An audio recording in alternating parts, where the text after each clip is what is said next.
असा तरी 10-15 मिनिटं फक्त प्रहारा भेटतो. शिवाय त्यांनी वयस्कर माणसांना सांगितलं, तुम्ही आता जुने माणसं आहे, तुम्हाला खुर्चीवर बसून पारायण करायला किंवा याला खुर्ची ठेवायला जागा नाही, तुम्ही घरी सेवा करा. मनमाडच्या केंद्रात पण तेच, म्हणजे दोन्ही ठिकाणचं मी ऐकलं का बा सेवा करायला जागाच नाही, बसायलाच जागा नाही केंद्रामध्ये. अजून आपल्याकडे तशी परिस्थिती नाहीये ग्रामीण भागात तरी. कदाचित महाराजांचं जास्त प्रेम आपल्यावर असलं पाहिजे, आहे की नाही. जर त्यांना म्हणजे तिथले बरेच भाविक ते म्हणे, हा ती महिला होती, ती म्हणे मी जवळजवळ 3-4 तास वेटिंगला थांबले, तेव्हा मला 10 मिनिटं विना भेटला म्हणे. मग म्हटलं आम्हाला 3 तास हो आमच्याकडे प्रहरी सोडायला नाही आला तर 4 तास. आणि हीच परिस्थिती जेव्हा 16 साली स्वामी पुण्यतिथीला सुरुवात झाली आपली, तर काहीतरी 17 तारीख साली किंवा 18 साली मी गुरुकुल पीठावर कशाला तरी गेलो. तिथे चंद्रकांत दादा उभे होते गेटमध्ये आणि मुंबईचे काही सेवेकरी दादांसंग बोलत होते. तेव्हा मग मी दादांना सांगितलं, बा म्हणलं दादा आमच्याकडं बा आमचं एक छोटं केंद्र आहे, प्रारा काही होत नव्हता, पण माऊलींची आज्ञा म्हणून आम्ही अखंड घेतला म्हणलं, पण आमच्याकडे 3 तास प्रहरी आणि सोडवायला नाही आलं तर 4 तास. दादा माझ्याकडं म्हणजे किमान 10-15 सेकंद असे पाहत राहिले आणि मग दादा म्हणे, मी 5,500 केंद्रांचे अहवाल घेतले, मी अजून ऐकलं नव्हतं का आपल्या केंद्रामध्ये एवढा मोठा प्रहारा राहतो. आणि ह्या मुंबईच्या लोकांना सांगा म्हणे, यांचा 1 तासामध्ये पाय मोडते म्हणे, मी ना घेऊन उभा राहील. तुम्ही शेतकरी असले पाहिजे म्हणे, तुम्हीच करू शकता. तर सांगायचं तात्पर्य का महाराजांचं नक्की आपल्यावर जादा प्रेम, असं बळजबरी नका होईल ना, जादा शाह महाराज करून घेणार किंवा कधी कधी वाट पाहावं लागते कोणी येतो बा सोडायला, आहे की नाही. तर असो, इथं तुमच्याकडे यायचं म्हणजे माझी पात्रता नाहीये आपल्यासारख्या ज्ञानीजनांसमोर बोलण्याची, पण एक तुमचं मनाचा मोठेपणा का माझ्याकडे मार्गदर्शन रूपी सेवा तुम्ही दिली म्हणून तुम्हाला पुन्हा एकदा धन्यवाद. तर इथं काय बोलावं हाच मोठा प्रश्न आहे, कारण भाऊंसारखी एक मोठी विभूती, अशी कोणतीही गोष्ट नाहीये का ती ह्या केंद्रामध्ये सांगितलेली नाहीये. प्रत्येक गोष्ट शास्त्रोक्त आणि डीप मध्ये जर सांगितली जाते तर ती ह्याच भूमीमध्ये सांगितली जाते. आणि एक असे महात्मा ह्या केंद्रामध्ये आहे आणि त्या महात्म्याच्या सहवासात तुम्ही सर्वजण आहात. तुम्ही खूप भाग्यवान भाविक आहे. आणि आपल्यासारख्या पुढे माझ्यासारख्या पामारांनी काय बोलावं, जे बोलायचं आहे ते भाऊंनी कदाचित 2-5-10 वर्षापूर्वी सांगितलेलंही असेल, पण नवीन मी तरी काय सांगणार हाच प्रश्न आहे. पण दत्तप्रभूंच्या अनंत लीला आहे, हजारो लीला आहे का आमच्या प्रत्येक सेवेकऱ्याच्या जीवनामध्ये सुद्धा आज दत्तप्रभूंच्या कृपेने नवीन नवीन अनुभव येतो. प्रत्येकाच्या जीवनामध्ये सुद्धा एक छोटा ग्रंथ तयार होईल आपल्याच अनुभवांचा. आणि असाच गुरुचरित्र ग्रंथ घडण्याच्या अगोदर ज्या दत्तप्रभूंच्या लीला घडल्या त्या म्हणजे श्रीपाद वल्लभ चरित्रामध्ये, तर त्याच ग्रंथामधल्या काही लीला आजच्या जी मला वेळ आपल्याकडून भेटली त्या वेळेमध्ये एक सांगण्याचा अल्पसा प्रयत्न. तर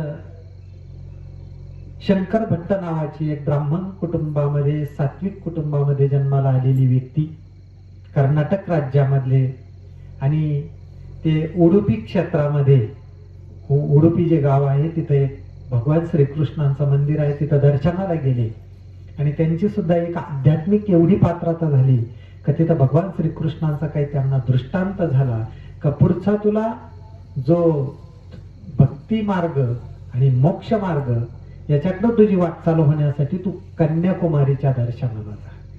आणि ती एक दृष्टांत झाल्यावर शंकर भट्ट दक्षिण भारतामध्ये काही महिन्यांचा तो प्रवास पायी चालण्याचा, कन्याकुमारी देवीचं दर्शन त्यांनी घेतलं, तिथं मान सन्मान केला.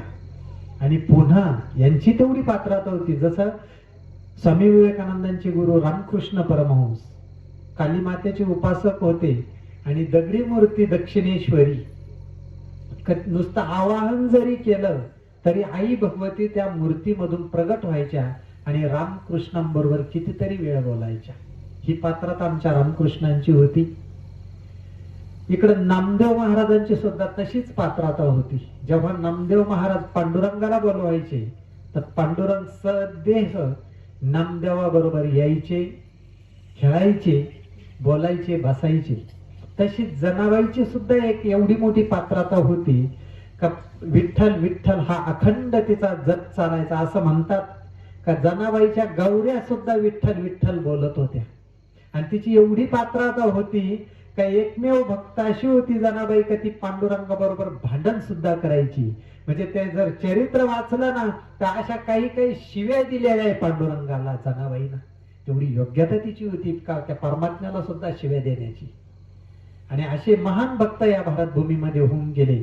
तसेच कदाचित शंकर भट्ट असेल का त्यांना जिथं जातील तिथं काही ना काहीतरी दृष्टांत आणि साक्षात्कार होत होता. आणि मग भगवान श्रीकृष्णांचा तो उडुपी क्षेत्रावर साक्षात्कार झाल्यावर कन्याकुमारीला गेले. कन्याकुमारीला आई भगवतीचा मान सन्मान केला आणि त्या ठिकाणी सुद्धा आई भगवतीने पुन्हा दृष्टांत दिला का तुला तुझ्या हातून शुद्ध भक्ती व्हावी आणि तुला मोक्ष मिळावा यासाठी तू कुरवपूरला दत्तप्रभूंच्या भूमीत म्हणजे पिठापूरला तुझा. आणि मग आई भगवतीचं पुन्हा मार्गदर्शन लाभलं म्हणून दिगंबरा दिगंबरा श्रीपाद वल्लभ दिगंबरा या नाममंत्राचा जप करत शंकर भट्ट रस्त्यानं प्रवास करत चालले. जंगलाचा प्रवास होता, डोंगरदऱ्या होत्या आणि एके ठिकाणी एका डोंगराच्या अशी गुहा होती डोंगरामध्ये. आणि चालता चालता नेमकं त्या गुहेमध्ये वाघ बसलेला होता आणि यमच साक्षात पुढे बसलेला. आता मृत्यू अटळे दिसायला लागले. आता आमच्याकडे 2-4 महिन्यापूर्वी बिबट्या सुटला होता 2-4 गावामध्ये. रात्री फक्त पाणी लावून द्यायचं, नाही तर मग दोघांनी जायचं. एक जणांना बॅटरी इकडे तिकडे जमवायची, एक जणांना 12 द्यायचं, गाई घरी निघून यायचं. बऱ्याच कोणाच्या शाळा खाल्ल्या.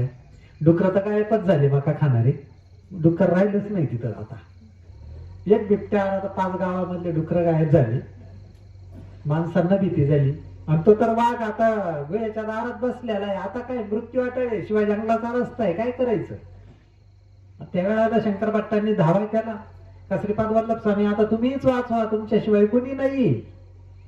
आणि त्याप्रमाणे मग यांचे आरोळी ऐकल्यावर त्या गुहेच्या आतून एक तपस्वी बाहेर आले आणि त्या तपस्व्याने शंकर भट्टांना बोलवलं. काय घाबरू नको म्हणे, हा आमचा पाळलेला वाघ आहे म्हणे, तसा काय घाबरू नको, ये मध्ये. आणि मग त्या गुहेमध्ये त्या तपस्व्याने शंकर भट्टांना नेलं. तपस्वी एवढे उच्च पदावर पोहोचलेले होते का रिद्धी सिद्धी त्यांच्या पायी लोळून घेत होत्या. आणि मग त्या तपस्व्याने एक संकल्प शक्तीने अग्नी प्रज्वलित केला. संकल्पानेच हविद्रव्य तयार केलं आणि शंकर भट्टांना दिलं. एक वाटी त्यांनी घेतली आणि त्या तयार केलेल्या अग्नीमध्ये दोघांनी हवन पण केलं.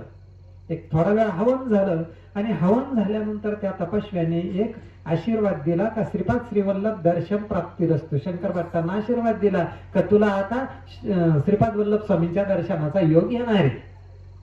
आणि मग त्या तपस्व्यांना शंकर भट्टांनी प्रश्न विचारला. का म्हणे, शेवटी साक्षात्कारी पुरुष होते, ह्या वाघाचा काय प्रश्न. म्हणजे मग तो वाघ आहे ना ओंकाराचा जप करायचा आणि अधून मधून म्हणायचा श्रीपाद राजम शरणम प्रपद्ये, वाघ म्हणायचा. मग शंकर भट्ट म्हणे ह्या वाघाचं याला वाचकच काय आली व. मग त्या तपस्व्याने त्या वाघाचा मागील जन्म सांगितला. म्हणजे हा मागील जन्मामध्ये एक मल्ल होता, पैलवान होता, वाघाबरोबर कुस्ती खेळायचा आणि वाघावर विजय मिळवायचा एवढी शक्ती याच्यामध्ये होती. आणि कितीतरी वाघ असे पिंजऱ्यामध्ये कोंडून ठेवले आणि त्या वाघांना अशी शिक्षा करायचा, हा त्यांना छळवायचा. आयुष्य याच्यातच गेलं त्याचं. आणि मग आयुष्यभर त्या वाघांना छळवायचा, आयुष्यभर वाघांचं चिंतन झालं. म्हणून याला पुढचा जन्म कोणता भेटला, वाघाचा भेटला. पण नेमकं तो आहे ना आपल्या आश्रमाच्या सान्निध्यात आला आणि त्याच्यामुळं त्याला मागील जन्म आठवतो. आता कमी काय केलं बाबा, मनुष्य जन्म मिळाला पण मी दुरुपयोग केला. परंतु तो चांगल्या सहवासात राहिल्यामुळे तो आता वाघाच्या योनीत असताना सुद्धा ओंकाराचा जप करतो. कारण त्याला माहिती का आता आपल्याला ह्यो जप केला तर पुन्हा मनुष्य जन्म भेटेल आणि मगच आपल्याला मुक्ती भेटेल. आणि त्याला ही माहिती आहे का आता दत्तप्रभूंचा जो आविष्कार आहे तो म्हणजे श्रीपाद वल्लभ, हे नुकताच त्यांचा जन्म झालेला आहे आणि तेच आता मला मोक्ष गती देऊ शकते. म्हणून तो श्रीपाद राजम शरणम प्रपद्ये म्हणतो. आणि मग एक तर शंकर भट्टांना निघायचं तर त्या वाघाचा मृत्यू होतो आणि त्या वाघामधून एक दिव्य पुरुष, त्याचा आत्मा निघून जातो, त्याला सद्गती लगेच भेटून जाते. मग शंकर भट्ट त्या तपस्व्यांचं दर्शन घेऊन पुढचा प्रवास करतात. पुढे मदुराई मीनाक्षी देवीच्या मंदिरात ते येतात. आई भगवतीचा आणि भगवान शिवांचं तिथं दर्शन घेऊन आशीर्वाद घेतात आणि पुढचा प्रवास ते करायला निघतात. पुन्हा पुढचा जंगलाचा प्रवास होता. पोटासाठी एकतर ते 5 घर भिक्षा मागायचे किंवा जिथं काही भेटेल फळ जर भेटले तर ते घ्यायचे. आणि त्या जंगलाच्या रस्त्यामध्ये काही त्यांना फळं सापडले, ते फळं हातामध्ये घेऊन ते चालले. नेमकं रस्त्यानं चालताना त्या जंगलामध्ये काही कावळे मागे लागले त्यांचे, आणि ते एवढे कावळे मागे लागले, किती हाकललं तरी ते परत यायचे आणि डोक्याला चोचा मारायचे. पूर्ण रक्तभंबाळ डोकं त्यांचं झालं आणि एवढं म्हणजे पूर्ण त्यांच्या अशा जटा वाढलेल्या होत्या, दाढी वाढलेली होती, रक्तभंबाळ सगळं डोकं झालं. पुढे आले तर एक झाड होतं, त्या झाडाजवळ बरेच साप बसलेले होते मोठमोठे, आणि त्याच्यातले काही साप हे विष ओकत होते. त्यातल्या एका सापाने यांना दंश केला आणि त्या दंशामध्ये मग शंकर भट्ट तिथे बेशुद्ध पडले. यांच्या तोंडामधून फेस यायला लागला. तेवढ्यात रस्त्यामध्ये एक रजक म्हणजे एक धोबी त्याच्या गाढवावर धुतलेले कपडे पाठीवर ठेवून रस्त्यानं चालला होता. त्यांनी पाहिलं की कोणीतरी वाट सरू आहे, हा पण चांगला माणूस असला पाहिजे आणि याच्या तोंडामधून फेस चालू आहे, याला सर्पदंश झाला पाहिजे असला पाहिजे. मग त्या रजकने त्याचे कपडे बाजूला ठेवले आणि ह्या शंकर भट्टांना त्या गाढवावर असं झोपून एका वैद्याकडे नेलं. त्या वैद्याने यांना काही औषध उपचार केला आणि तो उपचार केल्यावर 1-2 दिवसांनी हे थोडेसे शुद्धीवर आले. आणि शुद्धीवर आल्यावर एक वल्लभदास नावाच्या एका चांभार कुटुंबामध्ये, चांभार समाजाचा वल्लभदास नावाचा जो माणूस होता त्याच्या घरी यांचा मुक्काम होता. आणि मग त्या वल्लभदासाने शंकर भट्टांना सांगितलं की जे कावळे होते ना म्हणे, कावळे आणि साप, हे मागील जन्मामध्ये यांनी दत्त महाराजांची निंदा केलेली म्हणे, आणि दत्तप्रभूंची निंदा केल्यामुळं हे मनुष्य होते, पण मनुष्य जन्मात त्यांनी दत्तप्रभूंची निंदा केली म्हणून यांना कावळे आणि सापाचा जन्म मिळाला. तुम्ही दत्तप्रभूंचे भक्त असल्यामुळं यांनी तुम्हाला चोच मारली किंवा तुम्हाला जखमा केल्या, तुमचं रक्त त्या पक्ष्यांना आणि सापाला लागल्यामुळे आता त्यांना गती भेटली म्हणे, सद्गती भेटली म्हणे. त्यांची ही शाप जो जन्म त्यांना मिळाला होता त्याच्यातून आता यांना सद्गती भेटली. आणि मग पुन्हा पुढच्या प्रवासाला हे निघाले तर पुढं विचित्रपूर नावाचं एक गाव लागलं. आणि त्या विचित्रपुरा गावचे जे राजे होते त्या राजाला एकुलता एक मुलगा होता, परंतु त्याला बोलता येत नव्हतं, तो मुका होता. आणि त्या गावामध्ये थांबल्यावर शंकर भट्टांना थोडीशी दया आली का एवढा मोठा राजा आहे, एवढ्या मोठ्या राज्याचा उद्याचा भावी राजा आहे हा, वारस आहे, आणि याला बोलता येत नाही. थोडीशी दया आली यांना का ह्या मुलाला बोलता यावं गुरु एक भगवंताच्या कृपेने. आणि मग शंकर भट्टांनी त्या राजाच्या मुलाला मुख्याची भाषा पण येत होती आणि मग यांना पण ती भाषा येत होती. तर खानाखोना करून त्या मुलाला परमेश्वर प्राप्ती कशी करता येईल आणि भगवंताचं चिंतन नाम कसं घेता येईल हे काही खानाखोनांनी त्या मुलाला सांगितलं. आणि हे पुढच्या प्रवासाला निघले. पुढे गेल्यानंतर त्याच गावामध्ये भिक्षा मागण्यासाठी एक ब्राह्मणाच्या घरी गेले. माधव नावाचे ते ब्राह्मण होते, ते बाहेर गेले होते कुठंतरी आणि त्यांची पत्नी घरामध्ये होती.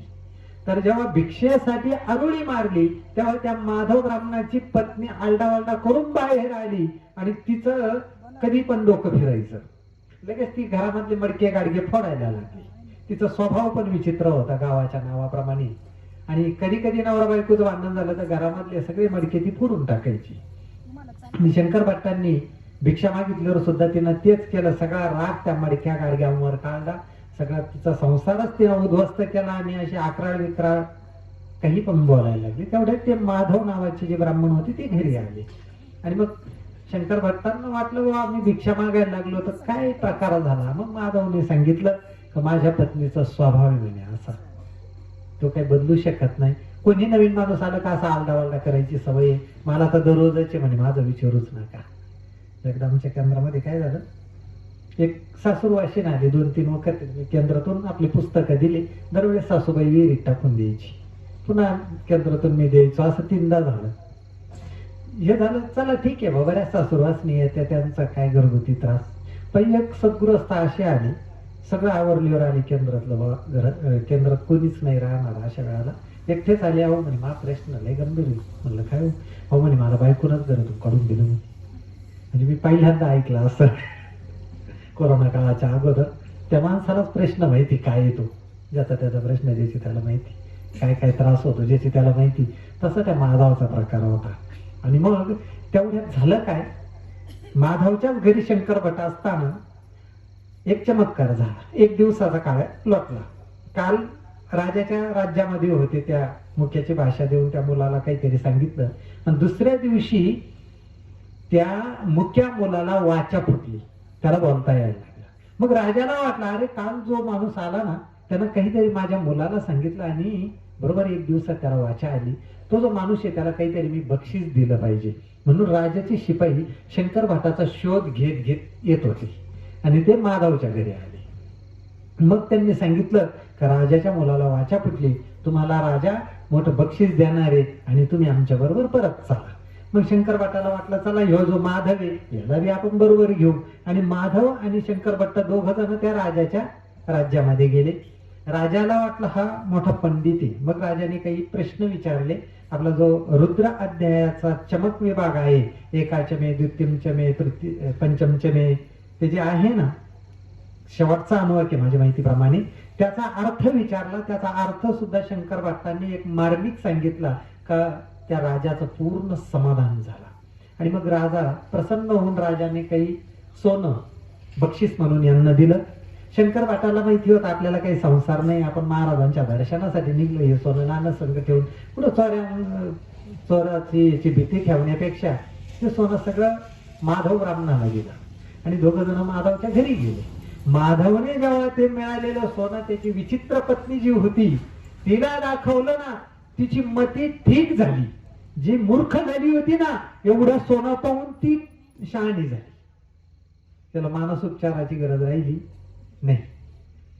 आणि मग म्हणजे 2 चमत्कार झाले. एक तर राजाच्या मुलाला बोलता यायला लागलं दत्तभक्त भेटल्यामुळं, आणि यांचं दारिद्र्य पण दूर झालं, आणि मूर्ख पत्नी सुद्धा चांगली झाली. मग माधवला असं वाटलं की यांच्या बरोबर आपण सुद्धा थोडस जाऊ बा पुढं कुठंतरी काही. मग तिथून पुढच्या प्रवासाला निघले. मग माधव ब्राह्मण म्हणजे मी तुम्हाला 1-2 गावांपर्यंत सोडून देतो. तर पुढं गेल्यानंतर पळणीस्वामींचा आश्रम लागला. आणि त्या पळणीस्वामी असे होते का ते एकदा ध्यानाला जर बसले तर 10 दिवस ते समाधीमध्ये असायचे.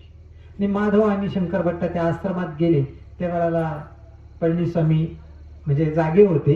त्यांनी सांगितलं का आता मला ध्यान करायचंय, 10 दिवस काही मी बाहेर येणार नाही, पण ह्या 10 दिवसात जर कोणाला सर्पदंश झाला आणि त्यामध्ये जर कुणी वारलं तर त्यांचा अंतविधी मी समाधीतून बाहेर येईपर्यंत करू नका. आणि कर्मधर्म संयोगाने मग 10 दिवस शंकर भट्ट आणि माधव त्या आश्रमात थांबले. माधव नेमकं स्वयंपाक करायसाठी सर्पान आणायला गेला तर त्याला सर्पदंश झाला आणि माधवचा तिथं मृत्यू झाला. मग शंकर भट्टांचा विश्वास होता पळणीस्वामीवर. माधवचं प्रेत झाकून ठेवलं. त्या गावामध्ये पुन्हा दुसऱ्या दिवशी अजून एक तरुणाचा सर्पदंशाने मृत्यू झाला. त्याला तिरडीवर नेलं. मग तिथं शंकर भट्ट गेले आणि सांगितलं की याचा अंतविधी करू नका, कदाचित पळणीस्वामी जर समाधीतून बाहेर आले तर याला जिवंत करू शकतात. तर त्या तरुणाचं प्रेत सुद्धा तसंच झाकून ठेवलं. 10 दिवस झाल्यानंतर मग ते समाधीमधून पळणीस्वामी बाहेर आले. आणि बाहेर आल्यावर मग बघितलं तरी हे दोघ जण सर्पदंशाने मृत्यू झाला. मग पळणीस्वामींनी काही कवड्या अशा खाली टाकल्या. तेवढ्यात एक फणा काढून एक साप तिथं फुसकार करत तिथं जवळ आला आणि माधवला ज्या ठिकाणी दंश केला तिथं पुन्हा तो विष ओढायला लागला. आणि मग ह्या ज्या कवड्या टाकल्या होत्या पळणीस्वामींनी ह्या त्याच्या फण्यामध्ये रुतून बसल्या. आणि मग त्या सर्पाने एक प्रदक्षिणा पळणीस्वामींना मारली आणि त्या सर्पाचा मृत्यू झाला. मग शंकर भट्ट ज्या ठिकाणी असे महात्मे होते त्या ठिकाणी काही ना काही चमत्कार होत होता आणि हे सुद्धा प्रश्न विचारत होते. मग पळणीस्वामींना विचारलं शंकर भट्टांनी, हा काय प्रकार आहे? मग त्यांनी सांगितलं, हा जो सर्प होता ना, हा मागील जन्मामध्ये एक स्त्री होती म्हणे, आणि ही खूप भांडकुदळ स्त्री होती म्हणे. खूप विनाकारण लोकांबरोबर ही आयुष्यभर फक्त भांडण करीत राहिली, लोकांच्या घरामध्ये फक्त कलह निर्माण करत राहिली, आणि त्याच्यामुळं हिला सर्पाचा जन्म मिळाला. जेव्हा हिचा आत्मा म्हणजे ती स्त्री वारल्यावर यमलोकात गेला, तेव्हा यमराजाने विचारलं का तुला अगोदर सुखाचं सुख भोगायचं का दुःख भोगायचं, जे पाप केलं त्या पापाचं फळ भोगायचं का पुण्याचं फळ भोगायचं. हिचं काही पुण्य पण होतं. तिने सांगितलं अगोदर मला पापाचं फळ भोगायचं, आणि त्या पापकर्माचं फळ म्हणून हिला सर्पाचा जन्म मिळाला, आणि आता तिचा मृत्यू झाला म्हणजे तिची त्या पापकर्मामधून मुक्तता झाली. आता तिला गती भेटली. आणि हा जो माधव आहे याला दंश का झाला, तर याने सुद्धा गत जन्मामध्ये याच्या हातून काही पाप झाले होते, आणि त्या पापाचं कर्मफळ म्हणून याला सर्पदंश झाला. पण याचं पुण्यफळ सुद्धा पाठीमागचं होतं, म्हणून याचं कुटुंबाचं दारिद्र्य गेलं राजाकडून सोनं मिळून, आणि याचा पुन्हा अंतविधी होण्याच्या अगोदर आता हा जिवंत झाला. याचं पापाचं फळ होतं आणि पुण्यफळ फळ नव्हतं, आणि दोन्ही पण आपल्यालाच भोगावे लागतात. मग पुन्हा पळणीस्वामींचा आशीर्वाद घेऊन माधव ब्राह्मण पाठीमागे निघून गेला त्याच्या घरी, आणि शंकर भट्ट तिरुपती बालाजीला गेले. त्या ठिकाणी आत्ताच्या काळासारखी गर्दी नव्हती. प्रत्येक भाविक खूप वेळ गाभाऱ्यामध्ये थांबू शकत होता. आणि मग शंकर भट्ट त्या गाभाऱ्यामध्ये गेले, तिरुपतींचं दर्शन घेतलं. खूप मनमोहक ती मूर्ती, एक तेजस्वी मूर्ती, आणि थोडा वेळ एकाग्रतेने त्या मूर्तीकडे बघता बघता एक मूर्तीतून एक काळा पुरुष बाहेर पडला, आणि तो काळा पुरुष तिरुपती बरोबर बोलायला लागला. हा जो आहे ना म्हणे, हा तुमचा भक्त दत्त महाराजांच्या दर्शनाला निघला, याला उद्यापासून 7:30 चालू होणार आहे, आणि उद्यापासून याच्या जीवनामध्ये बदनामी, आपत्ती, संघर्ष, संकट चालू होणार आहे. आणि तो काळ पुरुष तिथंच गुप्त झाला. मग शंकर भट्ट तिरुपतीचं दर्शन घेऊन बाहेर आला. 24 तासाचा, 1 दिवसाचा कालखंड गेला, आणि मग पुढं जाताना नेमकं झालं काय, रस्त्याने चालताना एक नेमका असा वयोवृद्ध माणूस आला, आणि तो असा निहळून पाहायला लागला शंकर भट्टांना, आणि ओरडला, अरे तूच तूच तो सुबाईया, तूच घर सोडून गेला, आई बापाला सोडून गेला, न सांगता घर सोडून गेला, 20 वर्ष झाले कुठं बेपत्ता होता, बरं झालं सापडला. आणि त्या सुबाईया म्हणून कोणाला पकडलं, शंकर भट्टाला. आणि मग गावातले ते आरडाओरडा झाला, बरेच लोक गोळा झाले. तर त्या गावामध्ये एक न्हावी समाजाचा सुबाईया नावाचा एक मुलगा 20 वर्षापूर्वी, म्हणजे तो एक 5-6 वर्षाचा असेल, त्या काळामध्ये लवकर लग्न व्हायचं. त्याचं एक वयाच्या 5व्या-6व्या वर्षी लग्न झालं. त्यावेळेला त्याची पत्नी 2 वर्षाची होती. आता तिचं वय किती झालं, 22 वर्ष. तिची 2 वर्ष जे असताना ज्या मुलीचं लग्न झालं तिचं वय झालं 22 वर्ष, आणि विवाह झाल्यावर हा घर सोडून कुठंतरी गेला सुबाईया. आणि मग हा शंकर भट्ट तासाचे तोची असं त्या वृद्धाला वाटलं, आणि सुबाईया म्हणून ब्राह्मणाला धरून आणलं. मग आता हा ब्राह्मणच होता, हा न्हावी नव्हताच ना. मग ते वयोवृद्ध आई वडील बघायला लागले का, बरं झालं तुम्ही आमच्या मुलाला आणलं. जी 22 वर्षाची जी मुलगी याची पत्नी, ती पण म्हणजे वाट बघत होती का आज ना उद्या माझा पती येईल आणि संसार होईल, या आशेवरती 20 वर्ष वाट बघत राहिली. आणि मग त्या गावातल्या लोकांनी, त्यांच्या पाहुण्या रावळ्यांनी विचार केला, हा सुबाईयाचे म्हणे. पूर्ण त्यांची खात्री झाली, पण याला काहीतरी भूत लागलेलं असेल. हा म्हणायचा मी ब्राह्मण आहे, मी कर्नाटक राज्यातून आलो, मी कुरवपूरला चाललो, पण कोणी ऐकून घ्यायलाच तयार नाही. मग ह्या नातेवाईकांनी विचार केला का याला काहीतरी ब्राह्मणाचं पिशाच्च लागला असेल, म्हणून हा आता संस्कृत श्लोक बोलायला लागला. मग आता हे पिशाच्च काढायला मांत्रिक बोलावं लागेल. मग त्या सुबाईयाच्या कुटुंबाने काय केलं, एक मांत्रिक बोलावला. तो मांत्रिक होता खाणारा प्यानारा. मग त्या मांत्रिकाने सुबाईया, शंकर भट नाही म्हणायचा, पण आता याच्यातलं भूत काढायचं ना सुबाईया म्हणून. मग तो मांत्रिक कोंबड्याचे उतारे कर, कापून टाक, बकराचा उतारा कर, बकरू काप, असं चालू झालं. पण त्याच्यातलं काही भूत निघाला, कारण त्याच्यात भूत नव्हतंच, सुबाया नव्हताच ना. मग त्या मांत्रिकाने सांगितलं, आणि तो कापलेले बकर कोंबड्या हे तो मांत्रिक खाऊन घ्यायचा संध्याकाळी. मग त्या मांत्रिकांना सांगितलं याला मांसाहार काही चालणार नाही, कारण याला ब्राह्मणाचं पिशाच लागलेलं आहे, तेवढं तरी बरं झालं, नाही तर ते बळ खावं लागलं असतं. आणि तरी यांचा जप चालू, दिगंबरा दिगंबरा श्रीपाद वल्लभ दिगंबरा. मग मांत्रिकाला वाटलं 2 दिवस झाले, अजून काही याच्यातलं भूत निघे ना. मग मांत्रिकाचा पुढचा प्रयोग चालू झाला. कोणता? म्हणे आता याचे जटा दाड्या सगळ्या काढून टाका पाहिल्या. आणि सगळ्या जटा दाड्या काढून टाकल्या. आणि त्या मांत्रिकाने चाकू घेतला आणि असे डोक्यावरून वार ओढायला सुरुवात केली. निघतं का भूत? निघतं का? नाही नाही नाही. आणि मग नाही निघत तर त्याच्यावर लिंबाची फोड घेतली आणि पिळायला लागला. पूर्ण वेदना दिल्या, खूप वेदना दिल्या, चाकाचे फटके मारले, पण याच्यातलं काही पिशाच निघाला. 5-7 दिवस झाले, असंख्य वेदना शंकर भट्टाला चालू. शंभूराजांसारखं, छत्रपती शंभूराजांना धर्म बदलण्यासाठी ज्या 40 दिवस वेदना दिल्या, तसाच प्रकार हा शंकर भट्टाच्या जीवनात घडला. का तू मी सुबाई आहे म्हणून कबूल हो, आणि ही पत्नी तुझी 20 वर्षापासून वाट बघते, हिच्या बरोबर संसार कर, एवढंच मांत्रिकाचं म्हणणं होतं. बाकी काहीच नाही. तू संसार कर, कारण तू सुबाई आहे. आता ही परस्त्री कसं संसार करणार? हे तर दत्त महाराजांच्या दर्शनाला निघाले. आणि यांचा धावा चालू का दत्तप्रभू तुम्हीच वाचवा, कारण त्यांना माहिती होतं साप चावला, कावळे चावले, तेव्हा दत्त महाराजांनीच आपल्याला वाचवलं. ह्यावी संकटातून आज ना उद्या आपल्याला दत्त महाराजच वाचवणार. आणि प्रभूचा धावा यांचा चालू होता. हा धावा चालू असताना त्या गावामध्ये कर्मधर्म संयोगाने एक ताडपत्री ज्योतिषी आले, आणि त्यांच्याकडे असं बरंच बाळ होतं. बाळ कोणतं? तर भोजपत्रावर काही भविष्य लिहिलेले असे काही कागद त्यांच्याकडे गठ्ठा होता, बरेच कागद होते. आणि योगायोग त्या सुबाईच्या घरी ही ज्योतिषी आले.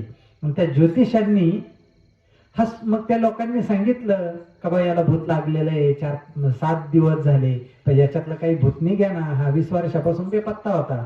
मग त्या ज्योतिषांनी एक अशा कावड्या घेतल्या, त्या टाकल्या, काहीतरी गणित केलं, आणि त्या गणिताचं जे उत्तर आलं थोडक्यात, त्या नंबरचं पान काढलं त्या गठ्ठ्यामधून. जे पान काढलं त्याच्यामध्ये काय लिहिलेलं होतं? त्याच्यामध्ये भविष्य लिहिलेलं होतं. कोणाचं? शंकर भट्टाचं आणि सुबाईयाचं भविष्य ऐकण्यासारखं आहे.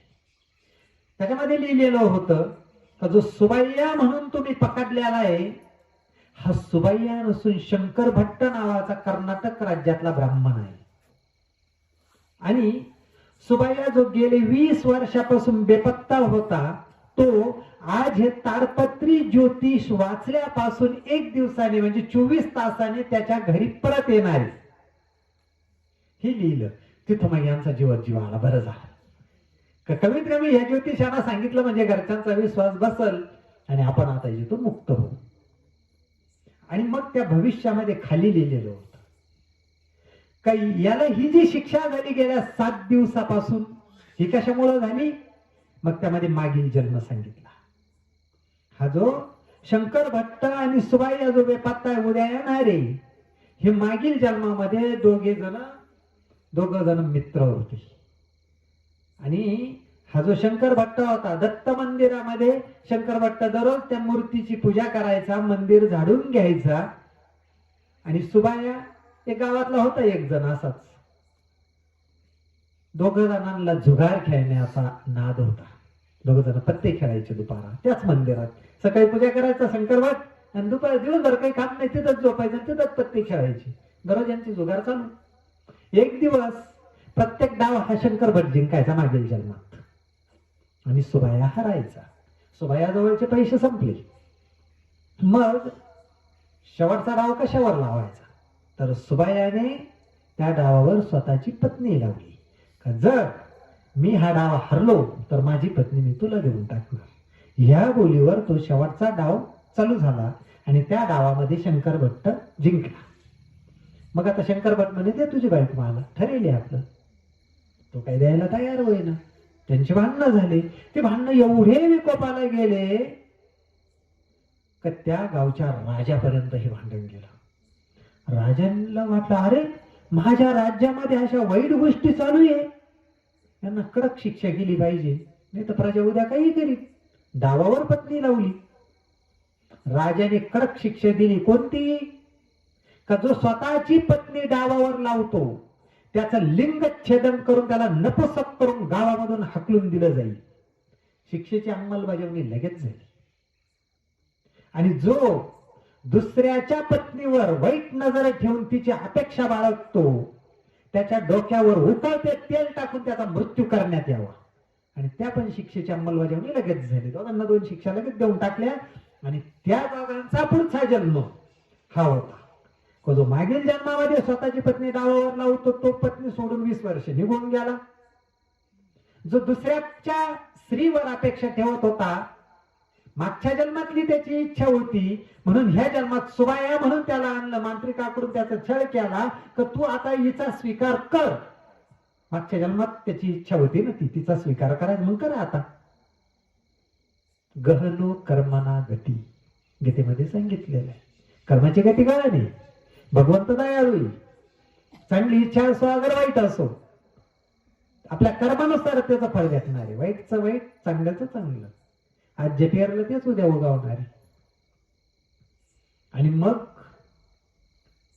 हा पुनर्जन्म त्याला शंकर भाटाला सुद्धा समजला. आणि मग दुसऱ्या दिवशी तो सुबाया आला. सुबाया घरी आल्यावर शंकर भाटाची सुटका झाली तिथून. आणि मग शंकर भट्ट पुन्हा पुढच्या प्रवासाला निघले. गेले 8 दिवस खूप वाईट गेले. आणि पुढं मग पुन्हा एक कथा येते का जी गुरुचरित्रामध्ये येते. तर का जे अंबिका नावाची जी महिला होती तिला मतिमंद मुलगा होता. आणि मग ते ब्राह्मण लोक सगळे का तुम्ही पंडित लोक पण तुमच्या पोटी हा अपंग मुलगा मुका मुलगा जन्माला आला. आणि हे लोकांचे दूषण ऐकून ऐकून ती दुःखी झाली आणि आत्महत्या करण्यासाठी ती निघाली.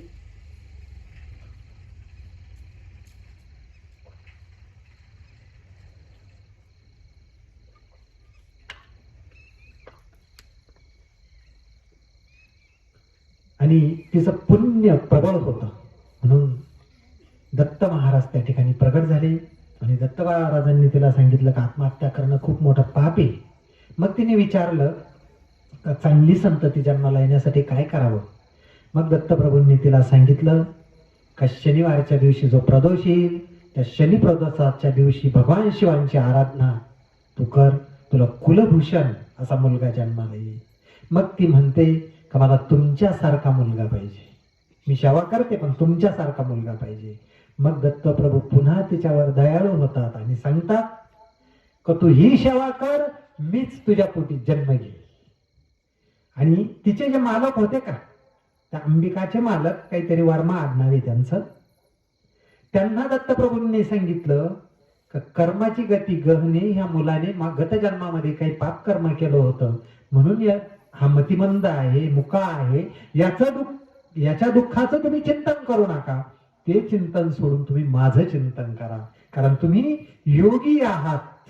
पण या मायावी जगामध्ये माझं माझं म्हणून या मुलाच्या भ्रमामध्ये तुम्ही पडलात. तर तुम्ही राहिलेल्या आयुष्यात माझं चिंतन करा आणि ध्यानाचा अभ्यास करा. तुमचा ह्या ध्यानाचा अभ्यास झाल्यावर पुढचा जन्म तुम्हाला महाराष्ट्र देशात गोदावरीच्या परिसरात दिशिला नगरीमध्ये श्री साई बाबा म्हणून मिळेल. जे आत्महत्या करायला निघाली होती त्यांना दत्तप्रभूंनी सांगितलं. आणि मग त्यांचा त्या जन्मामध्ये मृत्यू झाला. त्यांनी दत्तप्रभूंच्या आज्ञेप्रमाणे ध्यानाचा अभ्यास केला. पुढे त्यांना जन्म काहीतरी मोगलाई भागामध्ये पूर्व महाराष्ट्रामध्ये मिळाला. ते वरातीमध्ये आले, साई सच्चरित्रामध्ये उल्लेख येतो. मग जे लिंबाचं झाड आहे आज शिर्डीला त्या ठिकाणी एक भुयार होतं. त्या भुयारामध्ये एक बालक, खूप बालक वयामध्ये आलेले साईबाबा वरातीमधून ते ध्यानाला बसले. का तर मागील जन्मामध्ये दत्तप्रभूंनी ध्यानाचा अभ्यास करायला सांगितला, कारण मागील जन्माचे जे संस्कार आहे ते उपजत आपल्यामध्ये येत असतात आणि मागील जन्माचा ध्यानाचा अभ्यास असल्यामुळं ह्या जन्मामध्ये तो मुलगा त्या भुयारामध्ये बसला आणि ध्यान करायला लागला. 12 वर्ष ध्यान झालं आणि श्रीपाद वल्लभ स्वामींचा पुन्हा या काळामधला आविष्कार म्हणजे श्री स्वामी समर्थ इकडून चांदोड मार्गे श्री स्वामी समर्थ महाराज येत होते इकडे येवल्याच्या सावरगावला श्री स्वामी समर्थ महाराजांनी एक दिवस मुक्काम केला. आजही त्या ठिकाणी खूप सुंदर असा स्वामींचा मठ आहे. आणि तिथून पुढे येताना कोपरगावला आले. कोपरगावला संध्याकाळची वेळ झाली. गोदावरी ओलांडून यायचं होतं, कारण जो जुना पूल होता आता पाडला, तो इंग्रजांनी बांधलेला आहे. पण जेव्हा स्वामी महाराज आले तेव्हा तो पूल नव्हता. तिथून होडीची व्यवस्था होती पलीकडे येण्यासाठी. तर जो होडीवाला होता, अंधार पडायला लागला होता दिवस माळवल्यानंतर, तर स्वामी महाराजांनी त्या होडीवाल्याला सांगितलं की मला पलीकडे नेऊन घाल. त्याने सांगितलं आता माझी सुट्टी झाली, आता मला काही कोणी गिराईक नाही बाकीचं, मी घरी चाललो. आणि त्यांनी काही महाराजांना होडीमध्ये घेतलं नाही. महाराजांनी लगेच पाण्यावरून चालत पलीकडे आले. होडीवाल्यानं बघितलं, अरे हे कुणीतरी महात्मा असला पाहिजे, पाण्यावरून चालत पलीकडे गेले आणि त्याने होडी अशी जोरामध्ये चालवली. पलीकडे आला तोपर्यंत स्वामी महाराज बरेच पुढे आले होते. तो धावत पळत महाराजांचा पाठलाग त्या होडीवाल्याने केला.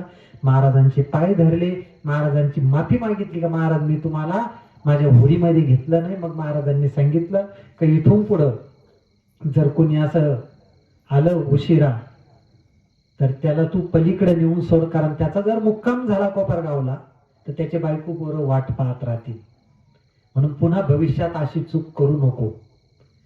आणि मग तो नावाडी माघा आला. स्वामी महाराज शिर्डीला गेले. जो 12 वर्षापासून जो योगी ध्यानाला बसलेला होता त्याला समाधीमधून बाहेर काढलं. आणि बाहेर काढल्यानंतर ज्ञानेश्वरीमध्ये एक ओवी येते. हृदय महाभारत युद्ध झाल्यानंतर ज्ञानेश्वर माऊलींनी काहीतरी 18व्या अध्यायामध्ये ती दिलेली आहे. हृदय हृदय एक झाले, ए हृदयची ते हृदय घातले, द्वैत न मोडिता केले अपना जैसे अर्जुना. का त्या वेळाला भगवंतानं काय केलं का अर्जुनाला आलिंगन दिलं. अर्जुनाचं आणि भगवंताचं आलिंगन झालं. आणि ते आलिंगन झाल्यावर भगवंतामधला जो सच्चिदानंद स्वरूप जो आत्मा होता त्याने अर्जुनामध्ये प्रवेश केला. आणि अर्जुनाला सुद्धा तो सुद्धा ह्या भगवंतासारखाच झाला, फक्त द्वैत न मोडिता केले. म्हणजे फक्त दोघांमध्ये शरीराचं फक्त भिन्नत्व राहिलं का हा अर्जुन आणि हा कृष्ण, परंतु अंतरात्म्याने ते दोघं एक झाले. असं स्वरूप स्वामी महाराजांनी साईबाबांना प्रदान केलं. तू आणि मी एकच झालो. फक्त देहाने 2 शरीर दिसतील पण अंतरात्मा एकच झाला. अनंत शीर्षे अनंत चक्षु अनंत पदधारी, चराचरा ते व्यापुनी उरला दशांगुले श्रीहरी. द्वारकेमध्ये असताना 16,000 स्त्रियांबरोबर संसार करणारा तो परमात्मा का एका वेळी तो 16,000 रूप त्याने धारण केले होते. एक दिवस नारद मुनी आले होते द्वारकेमध्ये पाहायला. कारण मला तर एकच पत्नी नाही व मी इकडे तिकडे येत होतो. जो कृष्ण लय पत्नी याला याच्यातली एक मागून घेऊ आपल्याला. म्हणून अर्जुन नारायण नारायण करत नारद मुनी द्वारकेमध्ये आले आणि बघितलं. प्रत्येक महालामध्ये जाऊन पाहिलं. 16,000 महल होते भगवंताच्या पत्न्यांची.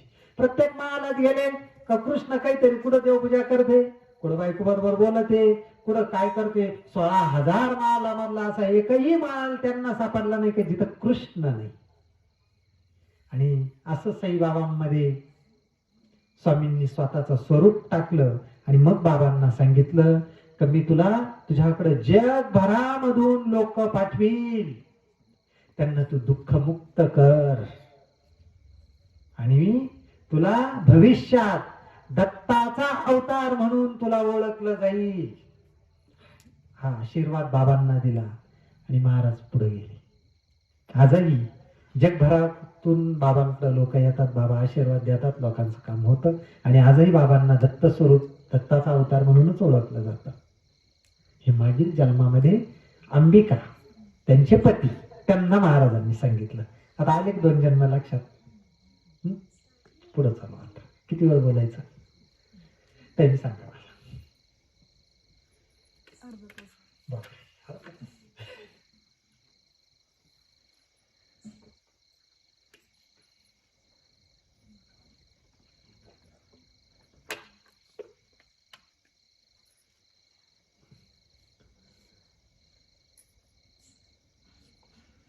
आणि मग ह्या अंबिकेचा पुढील जन्म दक्षिण भारतामध्ये जे आज पिठापूर आहे त्या भूमीमध्ये ब्राह्मण कुटुंबामध्ये बापांना आर्यलो ह्या सद्गृहस्थांच्या पोटी जन्म झाला.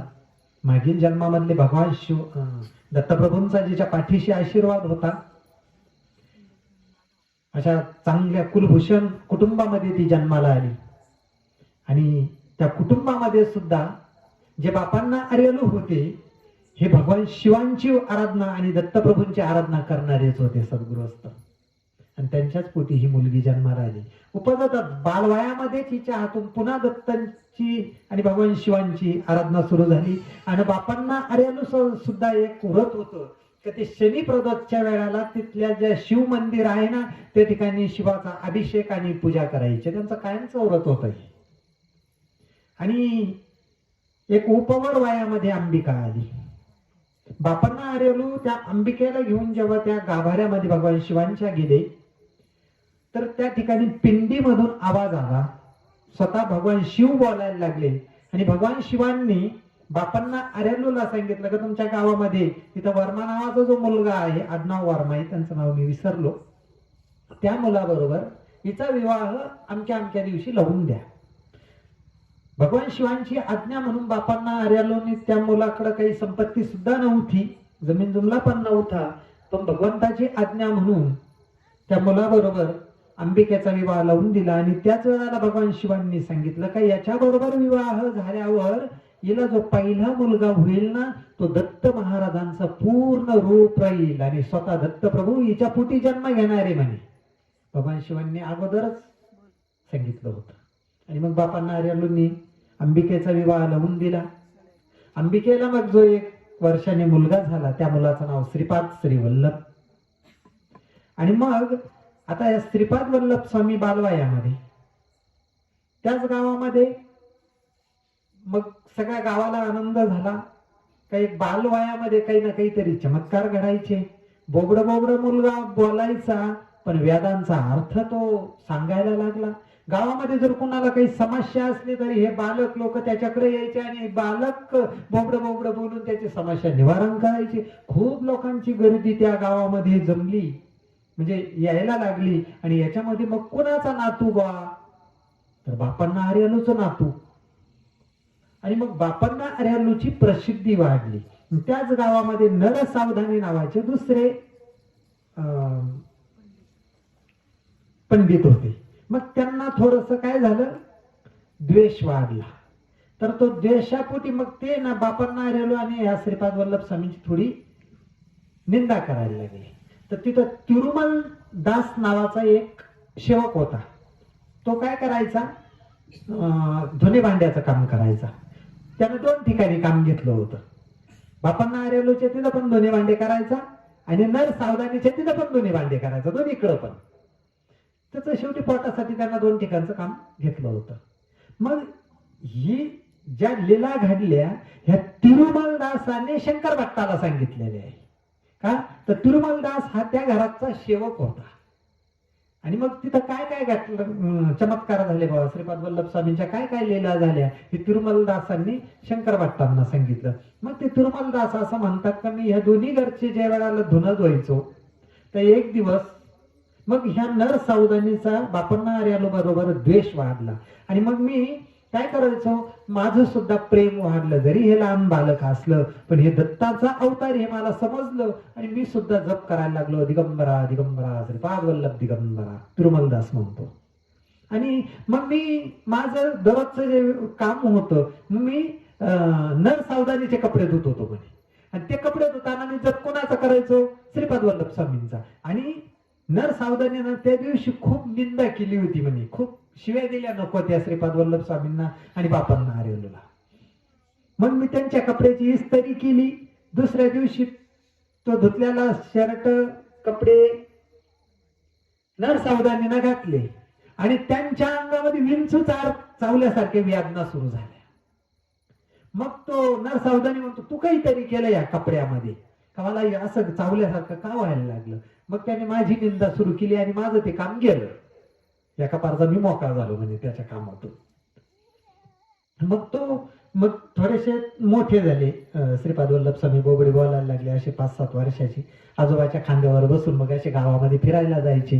आणि एक दिवस मग ते म्हणे, श्रीपाद वल्लभ स्वामी बापांना आरलो म्हणजे आजोबाला म्हणे, बाबा बाबा आपल्याला नरसावधानीच्या तिथं मला घेऊन चला, त्यांच्या तिथं राजगिऱ्याची भाजी आहे तेवढी आपल्याला मला लय आवडती म्हणे तेवढी. मग नरसावधानी तिथं आली. नरसावधानी त्याच्या रुबाबामध्ये बसल्याला त्याने एक अशी मोठी शेंडी वाढवलेली होती. आणि मग हे लहान बालक म्हणतं का मला राजगिऱ्याची भाजी द्या. मग म्हणे तुला भाजी भेटणार नाही असं तसं. आणि निंदा पुन्हा झाली. आणि ज्या नरसावधानी अशी एक काय म्हणतो आपण, ती असं शेंडीवरून हात फिरवत होता आणि ती शेंडीच तुटून हातात आली. आता पापाचं फळ सुरू झालं. भगवंताची निंदा, पापाचं फळ सुरू झालं. आणि मग पुन्हा भाजी मागायला आली, पण कधीही त्याने भाजी दिली नाही. नंतर मग त्या नरसावधानीच्या आईचं एक श्राद्ध कर्म होतं. त्यावेळेला स्वयंपाक घरामध्ये केला. त्यांची जी एक गाय होती त्या गायीनं ती गाय बिथरली आणि सगळा स्वयंपाक सांडून दिला. तिथं बऱ्याच लोकांना लाथा मारल्या, शिंगाणा मारलं आणि असं पूर्ण घरामध्ये पूर्ण असं वातावरण कलुषित करून टाकले त्या गायीनं. मग काही भाविक आले ह्या बालकाकडे, श्रीपाद वल्लभ स्वामींकडं, गावामध्ये काय काय कुठं घडलं. मग ह्या बालकाला सांगायचं, लगेच उलगडा व्हायचा, हे कशाचं कारण आहे. मग लोक म्हणे काय प्रकारे होती, गाय बिथरली, नरसावधानीचा सगळा स्वयंपाक गेला, लोकांना जेवायला अन्न राहिलं नाही श्राद्धाचं. मग ते बालक बोलायला लागलं का त्या गायीचा पुनर्जन्म. नरसावधानी लहान असताना त्याची आई वारली, म्हणजे ताना असताना आई वारली. त्या आईची मृत्यूच्या वेळीची इच्छा होती का माझं तान्ह बालक होतं आणि त्याला मला दूध पाजायचं होतं. ही दूध पाजण्याची इच्छा अपूर्ण होती त्या आईची. मग हा नरसावधानी तिचं बालक मोठं झालं. त्याच घरी एक गायीचा जन्म त्या नरसावधानीच्या आईला मिळाला का त्या गायीचं दूध याला मिळेल. तिची इच्छा होती. म्हणजे कोणतीही चांगली इच्छा असो, वाईट इच्छा असो, जैशी मती वैशी गती. मृत्यूच्या वेळची जशी आपली बुद्धी असेल तसा आपला पुढचा जन्म घडणार आहे. देव कुणालाही दुःख देत नाही, तो फक्त साक्षीदार आहे. सुख आणि दुःखाचे कारण आपण स्वतः आहोत.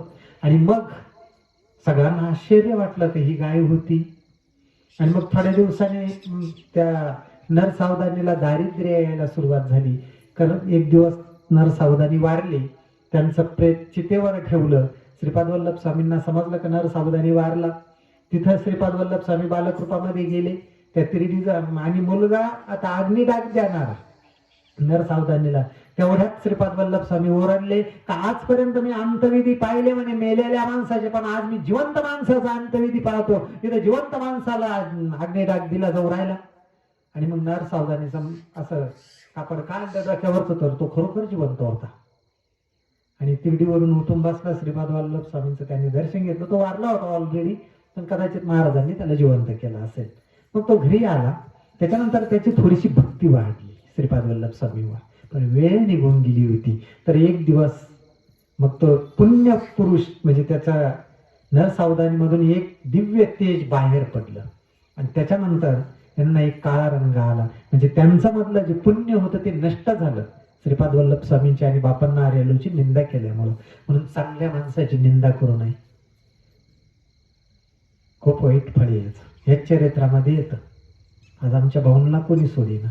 वाईट वाटतं गोष्टी ऐकून आम्हाला. पण असा एक महात्मा आहे आणि त्या महात्म्याची जर लोक निंदा करत असेल तर पुढच्या जन्मामध्ये पशुयोनीची जन्म आजच निश्चित करून राहिले असा त्याचा अर्थ होतो. सरळ सरळ नाही आपल्याला चांगलं करता आलं तर कोणाचं वाईट तरी करू नये. जो महात्मा घरच्या भाकरी खाऊन आज दर रविवारी हजारो लोकांना दुःखमुक्त करतो, त्यांनाही नाही शेवटी ही नियती.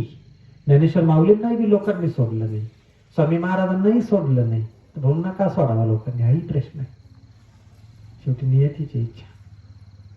परंतु चांगल्या माणसाला जर आपण काही हे केलं तर ह्या नरसावधानी सारखं त्याच्यातलं पुण्य पुरुष लवकर निघून जाणार हे त्रिकालवादी सत्य आहे.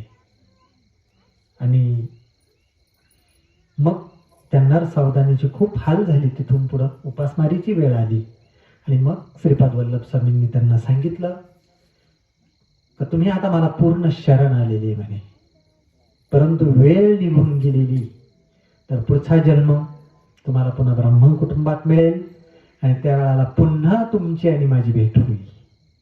त्याचे गुरुचरित्राचा आता अध्याय माझ्या लक्षात नाही, पण ज्या अध्यायामध्ये वांज म्हशीला दूध आलं दत्त महाराज तिथे गेल्यावर, कारण ज्यांचा उदरनिर्वाह त्या वेळाच्या शंगावर होत होता त्यांचा मागील जन्म, त्याच ब्राह्मणाचा पती पत्नीचा मागील जन्म म्हणजे नरसावधानी. आणि मग तिथं दत्तप्रभू मागील जन्म श्रीपाद वल्लभांचा, पुढचा जन्म नरसिंह सरस्वती, आणि मग नरसिंह सरस्वती रूपामध्ये त्याच ब्राह्मणाकडे भिक्षा मागायला प्रभू येतात का, तर मागच्या जन्माचा ऋणानुबंध होता. आणि जाता जाता वेल उपाटला, ब्राह्मणाला दुःख झालं का आता माझा वेल गेला, जे 2 पैसे येत होते ते बंद झाले, पण त्याच्या खाली सोनं सापडलं, त्याचं दारिद्र्य दूर झालं. आणि ती जी म्हैस होती का, ती मागील जन्मातली जी नरसावधानीची गाय होती का, त्याच गायीचा पुढचा जन्म म्हणजे ती वांज म्हैस होती. तिला पुन्हा दूध चालू झालं का, तर तिची मागील म्हणजे 2 जन्मापूर्वीची इच्छा होती का माझ्या मुलाला दूध द्यायचंय. म्हणून कोणतीही इच्छा जर आपली राहिली, एका इच्छेमुळे 1 जन्म निश्चित होणार, म्हणजे त्या गायीचं 2 झाले. म्हणून आपल्याला मृत्यूच्या अगोदर, म्हणजे आपलं जुनं जे गुरुचरित्र होतं त्याच्यामध्ये खूप नियम होते बघा. ते नियम कशासाठी होते, तर आपल्याला हळूहळू वैराग्य आलं पाहिजे, एक एक गोष्ट सोडण्याची आपल्याला सवय झाली पाहिजे, त्याच्यासाठी खरे ते नियम होते. परंतु आज त्याचा काही गैरअर्थ झाले. समजा का मग एवढा असेल कडक तर नाही, आमच्याच्यानं होणार नाही काळानुसार. मग माऊलींनी सांगितलं बा नका पण करा, वाचा. खरा मतीत अर्थ तो होता का आपल्याला वैराग्य प्राप्त व्हावं, एक म्हणजे बा जिभेचे चोचले न पुरवणे, थोडक्यात एक धान्य फरळ, याच्या आहारी न जाणं का, एक एक सोडायचं आहे आपल्याला, एक दिवस त्याच्याकडे जायचंय. आणि जरी ह्या इच्छा पूर्ण व्हायला बघा, काही लोक म्हणजे तसं जगायसाठी खायचं राहतं, काही लोक खायसाठी जगतात, आहे की नाही. वेगवेगळं आहे. जे आहे काय ज्ञानेंद्रियांना जे लागतं, कुंभकर्ण झोपेसाठी जगत होता, फक्त झोप भेटावा.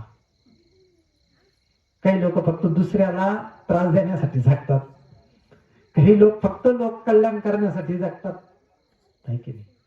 तर म्हणून आपल्याला एक एक गोष्ट सोडायची असते. असंच आमचं म्हणजे श्रीपाद वल्लभ चरित्र, गुरुचरित्र सांगतं. तर तीच अंबिका, तिच्या पोटी श्रीपाद वल्लभ स्वामींचा अवतार झाला. तर अशा स्वरूपामध्ये किती वेळ बोलायचा, अनुभव सांग.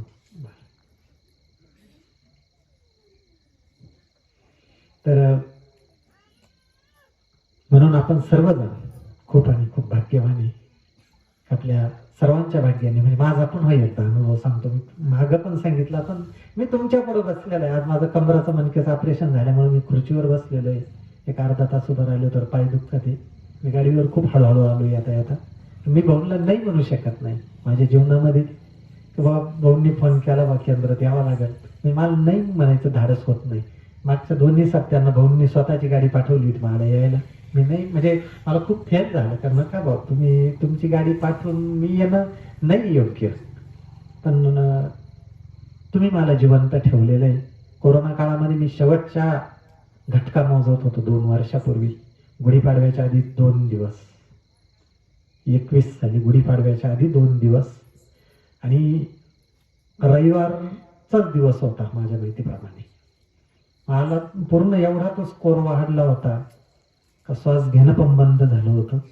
आणि माझ्या आयुष्यातलं मी शेवटचा फोन भाऊंना करणार होतो, परंतु भाऊ सारखी एक व्यक्ती का बाबा काय आमचं कोणतं रक्ताचं नातं नाही किंवा काही नाही, पण काय महाराजांनी नातं निर्माण केलं. आमचं पूर्ण कुटुंब दवाखान्यात ॲडमिट होतं. माझा लहान मुलगा आणि भावाची लहानी मुलगी, तेव्हा ते 5वी-6वीला होती. तेच 2 जण घरी होते. आमच्या घरी कोणी येत नव्हतं. हेच 2 जण होते. एक गाय दूध द्यायची 2-3 लिटर, ती मारायची, कोणाला जवळ येऊ देत नव्हती, हेच गाय पिळायची.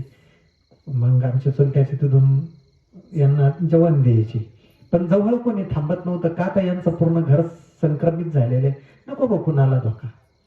खिडकीतून बाहेर पपईचं झाड होतं, ते हलताना पाहिलं तरी ते पोर घाबरायचे. तर त्या पोरांना दररोज 2 टाइम स्वतः भाऊ फोन करत होते, कारण एक फोन घरी ठेवलेला होता. आणि भाऊ सांगायचे, कारण भाऊवर आमच्या पूर्ण कुटुंबाचा विश्वास आहे लहानपासून. आणि भाऊ सांगायचे का तुमचे नाना नानी काका काकू उद्या येते, तुम्ही जप करा महाराजांचं, तुम्ही घाबरू नका. एवढा मोठा महापुरुष जेव्हा या बालकांना धीर देतो ना, तेव्हा त्यांचं दुःख सुद्धा दूर होतं आणि ते एकटेच वाटतात घरात, एवढ्या बालक आहेत. आणि रविवारचा दिवस होता, मला आयुष्यातला माझा शेवटचा फोन करायचा होता भाऊंना, का आता आपली शेवटचा फोन आहे. आवाज निघाला, परंतु भाऊंना जाणीव काहीतरी झाली आणि भाऊंनी इथं संकल्प सोडला. त्यावेळेला त्याच्यावर 2 दिवसांना असा लॉकडाऊन पडला का मोटरसायकलवर डबल सीट बंद केलं होतं. त्याच्या आदल्या दिवसाचा हा प्रसंग, म्हणजे आपल्या केंद्रामध्ये 200-300 लोक आरतीला होते. आणि एवढ्या लोकांनी माझ्यासाठी कितीतरी माळी महाराजांचा आणि महामृत्युंजयचा जप तुम्ही केलेला आहे, म्हणून मी तुमच्या पुढे बसलेलो आहे. हे तुमचं ऋण मी तर नाही विसरणार जोपर्यंत जिवंत आहे तोपर्यंत. आणि मग सोमवारी मला दुपारी 12-1 वाजेच्या दरम्यान भाऊंचा फोन आला. भाऊंना म्हणलं मला काल फोन करायचा होता पण नाही करता आला. भाऊ म्हणे मला माहिती होतं, पण तुम्हाला महाराज एवढ्या लवकर जाऊ देणार नाही, तुमच्याकडून अजून काही काम करून घ्यायचं बाकी आहे. काय माहित नाही काय काम करायचंय मला, भाऊंलाच माहिती असेल. तर असो, तुम्ही तुमच्यामुळे मी जिवंत आहे, तुम्ही सर्वांनी माझ्यासाठी वेळ दिलेला आहे आणि हे तुमचं ऋण सदैव माझ्या बरोबर आहे. त्यानंतर बरेच केंद्रामध्ये सुद्धा सारखे कुणाला ना कुणाला अनुभव येऊ राहिले महाराजांच्या कृपेने. एक केंद्रामध्ये एक 10-11 वाजेच्या दरम्यान म्हणजे सगळं आवरलं असं, आणि 1-2 जण बापले का आले. ते म्हणे का हो, आम्हाला एक शेवा घ्यायची होती. म्हणलं काय? म्हणे शेजाऱ्याच्या वावरावर स्टे लावायचा आहे म्हणे. म्हणलं का बरं? म्हणे त्यानं 5-6 वर्षापूर्वी सांगितलं तर आमची जमीन आहे म्हणे, आम्ही 50,000ला 1 एकर विकली म्हणे, आणि त्यानं त्यावेळेस सांगितलं होतं की मला जर विकायची असेल तर मी तुम्हालाच विकीन म्हणजे 2 लाखाला, आणि तो काही देईना, म्हणून स्टे लावायचा आहे. म्हणलं आज बाजार भाव काय चालू आहे? आता 20-25 लाख रुपये आमच्याकडे चालू आहे. मग म्हणे त्यानं सांगितलं होतं 2 लाखच देऊ. म्हणलं 2 लाख, आता मोटरसायकल येईना बुलेटला 2 लाखापेक्षा जादा लागू राहिले काहीतरी, आहे की नाही? स्टे नाही, स्टे लावायसाठी आणि वाईट दुसऱ्याचा होण्यासाठी कार्यक्रम नाही. तुम्ही बाजार भावाप्रमाणे त्यांचे 20-25 लाख रुपये द्या, ते तुम्हाला जमीन देतील, कार्यक्रम करायची सुद्धा तुम्हाला गरज नाही. म्हणून केंद्रामधून प्रत्येकाचं चांगलं व्हावं याच्यासाठी सेवा दिली जाते. आणि जो जे वांछित होते गाव माऊलींनी जे पसायदान मागितलं त्यासाठीच हे केंद्र गुरुमाऊलींनी उभं केलेलं आहे. गुरुमाऊलींचा एक अनुभव सांगतो. हा पुनर्जन्माच्याच आपण सगळ्या घटना सांगितल्या. एक वय 50-55 वयाची एक व्यक्ती, तर त्यांना जन्म झाल्यापासून पूर्ण असा त्वचा रोग, सगळ्या जखमा असा पू यायचा, वाचका यायचा, खूप दवाखाने केले त्या माणसाला, परंतु एवढ्या वयात फरक पडला नाही. शेवटी त्या माणसाने विचार केला आपण बरं होत नाही, आपण आत्महत्या केलेली बरी. कोणीतरी सांगितलं का बा तुम्ही दिंडोरीला जा. मग तो माणूस दिंडोरीला आला, आणि दिंडोरीला त्यावेळेला गर्दी कमी होती, एक 10-15 वर्षापूर्वी. आणि मग जेव्हा प्रश्न माऊलींकडे दिला, तेव्हा मी एवढं डॉक्टर हे सगळं केलं तरी का फरक पडला. त्यावेळेला गुरु माऊलींनी त्याचा मागील जन्म सांगितला. काय माहितीये?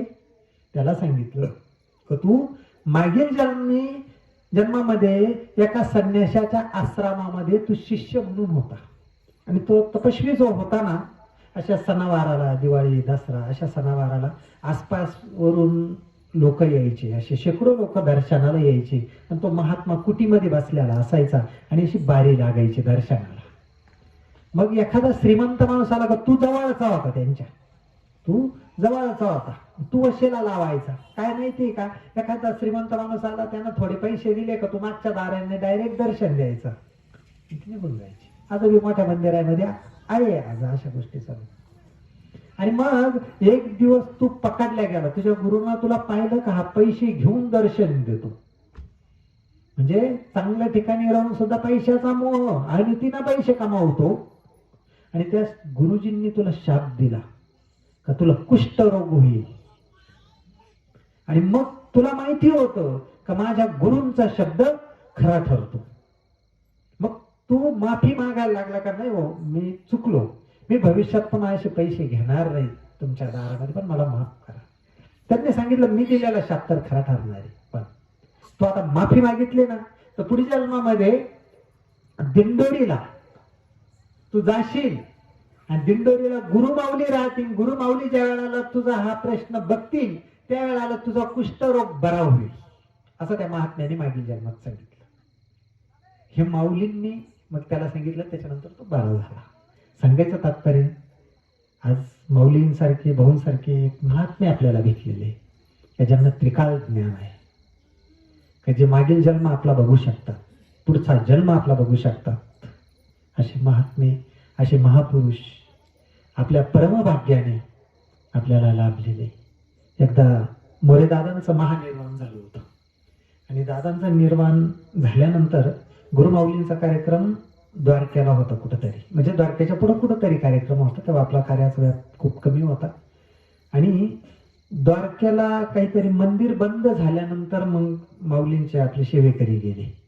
मग तिथं जे सेवेकरी होते त्यांना इच्छा होती बाबा भगवंताचं दर्शन व्हावं, पण आता मंदिर बंद झालं.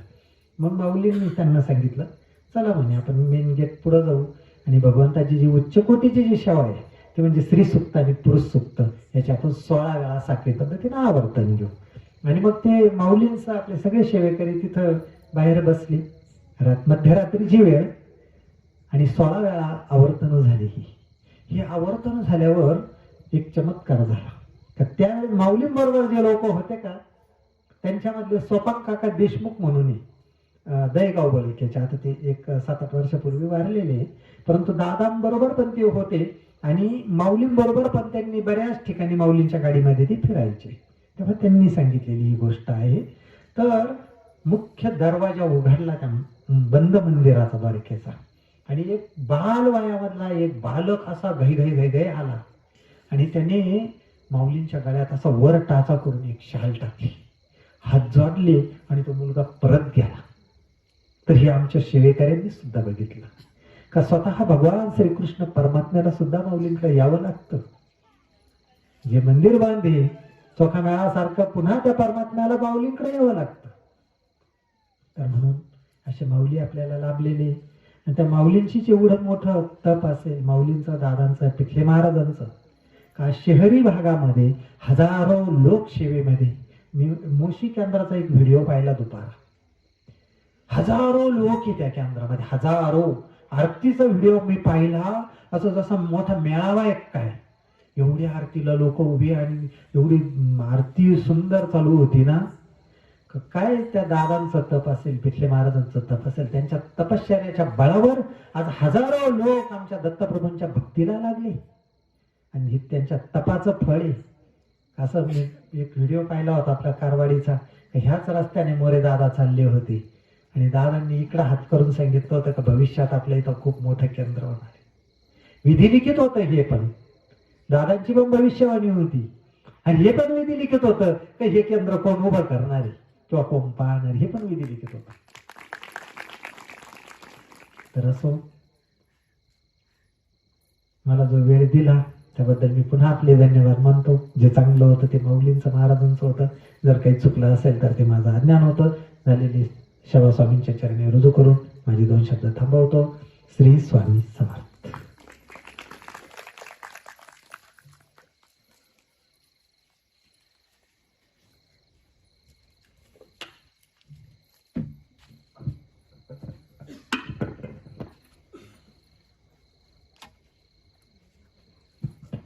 श्री स्वामी समर्थ. धन्यवाद किशोर भाऊ, तुम्ही अतिशय कमी वेळात खूप जास्त मौल्यवान मार्गदर्शन केलं. दरवेळेस किशोर भाऊ आपल्याला नेहमी स्वामी चरित्रावरती मार्गदर्शन करत असतात. पण श्रीपाद